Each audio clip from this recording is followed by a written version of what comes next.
Hey, welcome back to the channel. In this video, I'll be showing you how to make simple printmaking silk screens for pottery using a Cricut machine. This is a great printmaking method to use to make things faster and more efficient in the studio, while also keeping that handmade element in your work.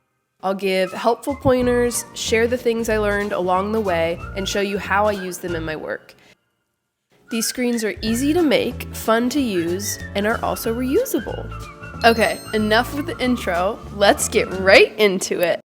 To make these silk screens, you will need a Cricut machine. I'm using the Joy Extra machine, which can cut up to 8.5 inches in width. I purchased the set that comes with a lot of different materials. I've seen this Joy Extra being sold at Target, Walmart, and Michaels.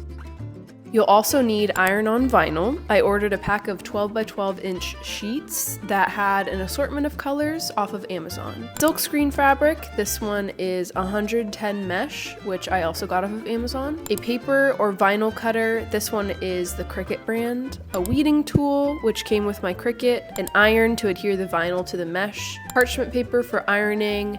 And painter's tape to tape around the sides of the screens. And I'll link any helpful materials down below. The first step is to draw out your design. I drew all of my designs in Procreate. Here are my canvas settings if you find them helpful. Procreate is an awesome drawing and animation app. I use it for a lot of things in my small business, but if you don't have Procreate, I do know it is possible to upload a picture of a physical drawing into the Cricut Design Space.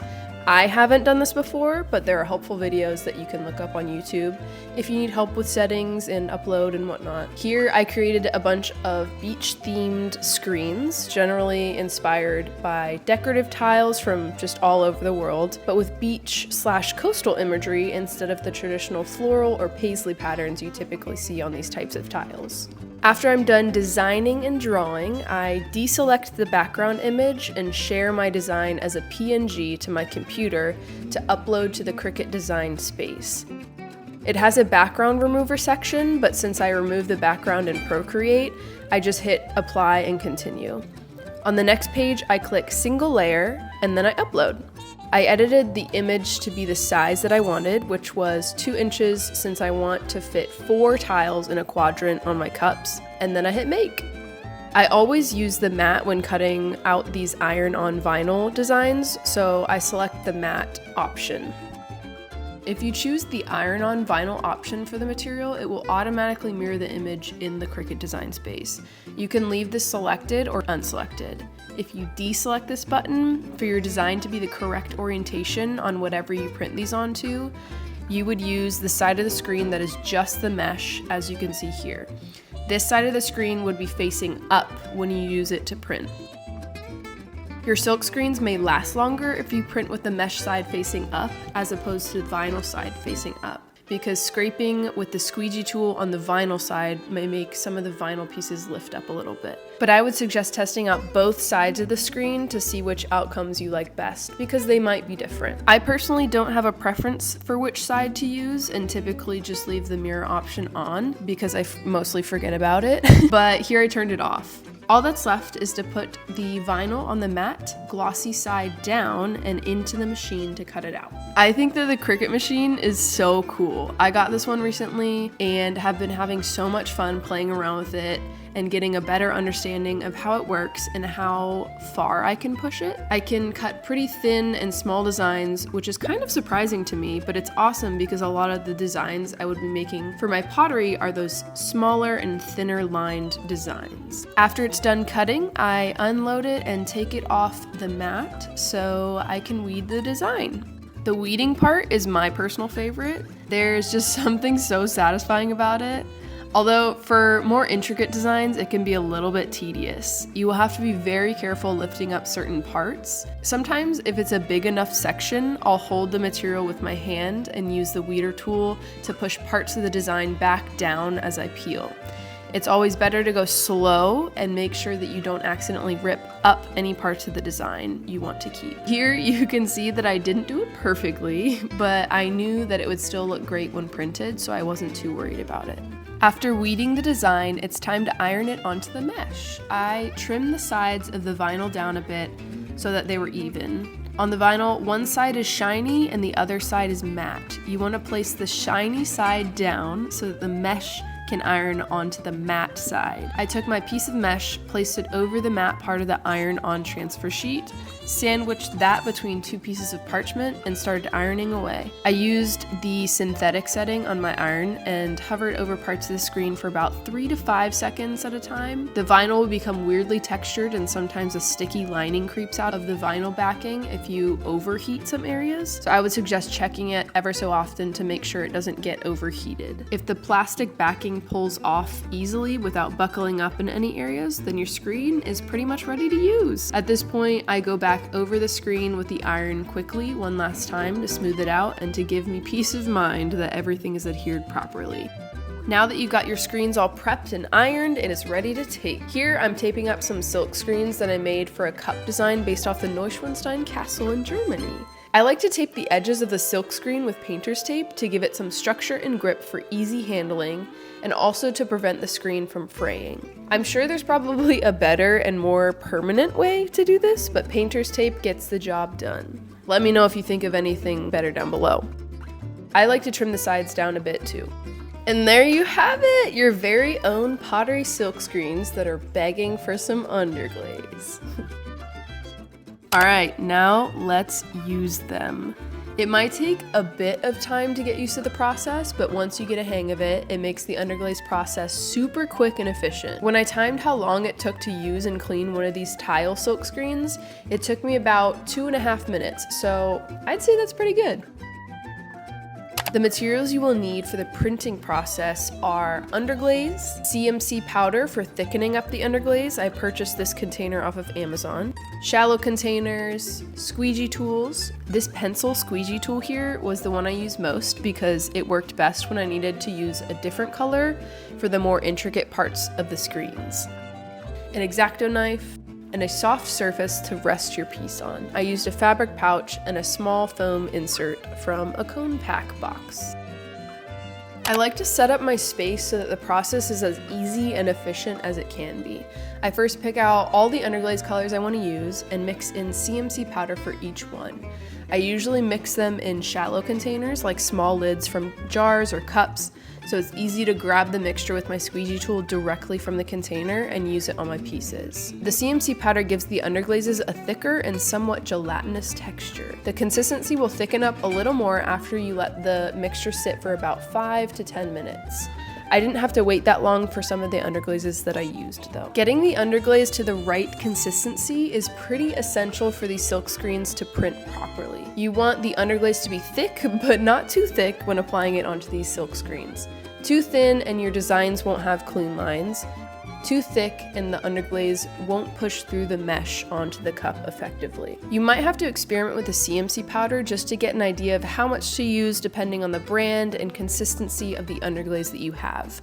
I found that some of the Amico underglazes turned out lighter and spongier in texture than the Mako underglazes that I used. The Mako underglazes took a little bit longer to thicken up than the Amico underglazes. There can still be differences in texture between the colors that you use, even if they are the same brand, so just keep this in mind.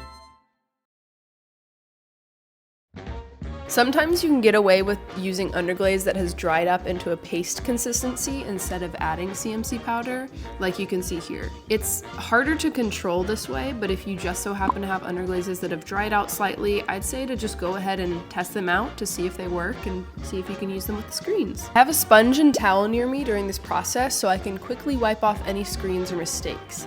And since these screens are reusable, I can clean them after every use with a sponge and water. I just wipe off the front and back a couple times until I don't see any more underglaze residue. And then I just wipe with a towel to make sure they are dry to prevent the water from breaking down the adhesive on the vinyl over time. I love using these silk screens because they are pretty durable. For my screens that had smaller, more intricate details, the vinyl did eventually start to lift, but that was after using them a lot. Since I'm using these screens on my sip cups, I like to rest them on a piece of foam or a cloth so it makes it stable and easier to work on. This is especially important if you're printing on bone dry work because it also protects the piece from the hard surface underneath. I used both bone dry and bisqued pieces, and both seem to turn out great. I map out where I want to place the silk screens first with a pencil. I love the squeegee tool because it is easier to handle and use on these curved cups as opposed to the small rectangular squeegee tools typically used for printmaking. I originally bought a pack of various squeegee tools thinking I wouldn't use this pencil looking one that much, but it ended up being my most used tool out of the bunch. I'll have some of the links down below to the materials that I used. In this example, I'm using underglaze that has naturally thickened over time instead of using CMC powder. This consistency was pretty much perfect. And now I just place the screen onto my piece, making sure that it lays flat on the piece of pottery and that I have a good handle on the painter's tape so it doesn't slide when spreading the underglaze over it. I take my squeegee tool, grab some of that thickened underglaze, and firmly spread a layer of underglaze over top, being sure to pass over all parts of the screen. I try not to pass over a certain area of the silk screen more than 2 or 3 times, since there are more chances for it to bleed outside of the lines from pushing too much underglaze through the screen.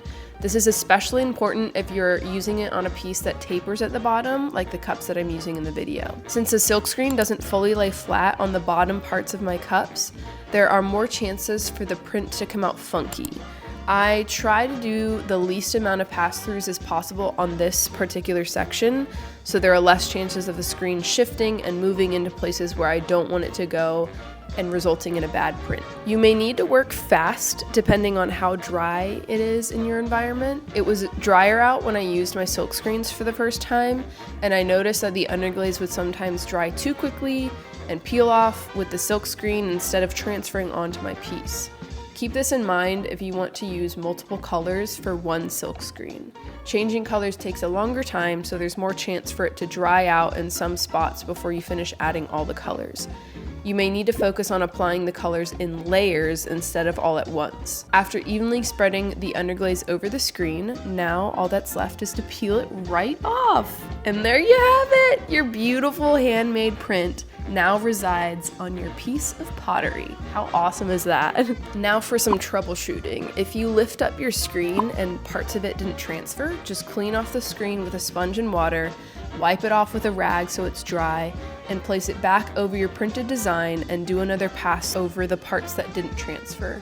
The great thing about these is that it's fairly easy to line the screens back up with the print because you can see the underglaze through the mesh. Another issue you might run into when working with these screens is bleeding edges. To help fix this, I usually take a sharp knife tool and scrape away at the parts that I don't want in the design. Depending on the type of underglaze you use, you may need to also go in with a tiny paintbrush and water to wipe away even more of the residue left from scraping away at it. You can also pinch the edge of a sponge to get a thin edge and then carefully wipe away. You can also use these screens with glaze instead of underglaze. The good news is that the process is the same, just add the CMC powder and apply it over your screens onto your pieces. These are 2 cups that I made only using glaze. Another way to use these screens is to make transfers from them. All you need is your screen, some newsprint or transfer paper, and a wider squeegee tool or a rubber rib, which I'm sure you already have. I love this method because it's super easy to do. All you do is place your screen on top of a sheet of paper, grab some of that thickened underglaze with your squeegee, and spread it over your screen.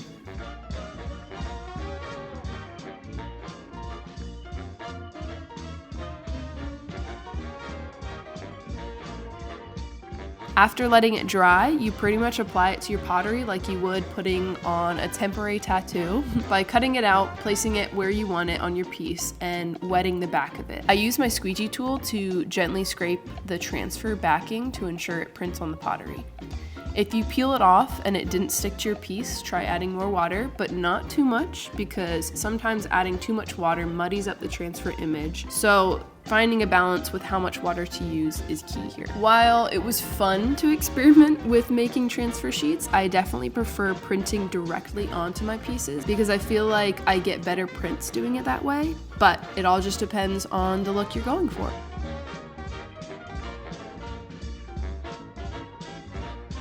Another method that I also experimented with was making and using a jelly plate, but I could not get it to work the way that I wanted to.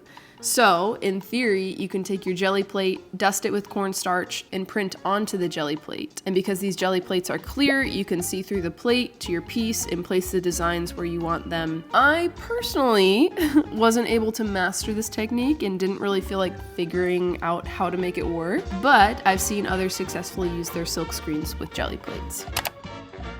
I use these silk screens on both greenware and bisqueware. I ended up re-bisquing the bisqued cups just to be sure the CMC underglaze mixture wouldn't do anything funky when I fired them with glaze, since this was my first time using CMC powder. After decorating with underglaze, all that's left is to paint or dip them in some clear glaze and then glaze fire them. The glazing protocol is the same as usual. From my understanding, the CMC powder doesn't change the process, thankfully.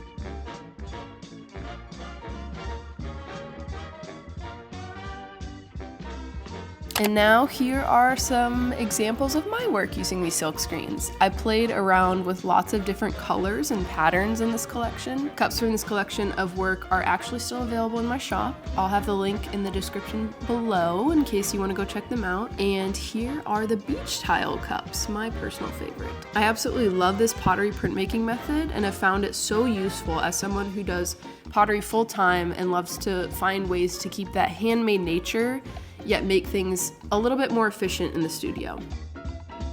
I can now confidently say that I understand the Cricut hype. This machine will be treasured for a long time.